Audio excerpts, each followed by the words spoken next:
আমরা মনে করছি যে যখন সমাজ অবক্ষয় হচ্ছে, যখন যুবক সমাজরা মাদকে আসক্ত হচ্ছে, তখন উপশহর লিজেন্ড নামে যে সংগঠন তারা অন্যকে যুবকরা আজকে উদ্যোগ গ্রহণ করেছে বৃক্ষরোপণের মতন কর্মসূচি।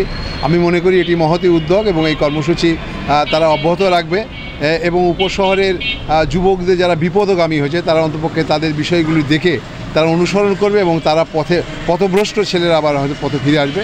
আমরা প্রত্যাশা করি তারা শুধু আজকে বৃক্ষরোপণের মধ্যেই সীমাবদ্ধ নয়, সামাজিক উন্নয়ন, মানুষের আত্মমানবতার সেবায়, বিভিন্ন মানুষের সহযোগিতার জন্যে তাদের স্বেচ্ছায় রক্তদান, বিভিন্ন কর্মসূচি তারা গ্রহণ করে। আমি মনে করি এই মহতী উদ্যোগকে স্বাগত জানাই এবং তারা যে উদ্যোগ গ্রহণ করেছে আগামী দিনে তারা সাফল্যের দ্বার প্রান্তে পৌঁছবে এবং আরও যুবক যারা বিভ্রান্ত হয়েছে, পথভ্রষ্ট হয়েছে, তারা নিশ্চয়ই সুপথে ফিরে আসবে। এটা উপশহরের মানুষের এটি প্রত্যাশা এবং আমিও মনে করি যে তাদের এই ধরনের উদ্যোগকে স্বাগত জানাই। আমরা ডি ব্লক লিজেন্ডস পরিবার আজকে সামাজিক উন্নয়নমূলক কর্মকাণ্ডের অংশ হিসেবে বৃক্ষরোপণ কর্মসূচি হাতে নিয়েছি। আজকে থেকে আমাদের কর্মসূচির উদ্বোধন শুরু হলো। আমরা বিভিন্ন সময়ে এই কর্মসূচিটা এগিয়ে নেওয়ার চেষ্টা করব।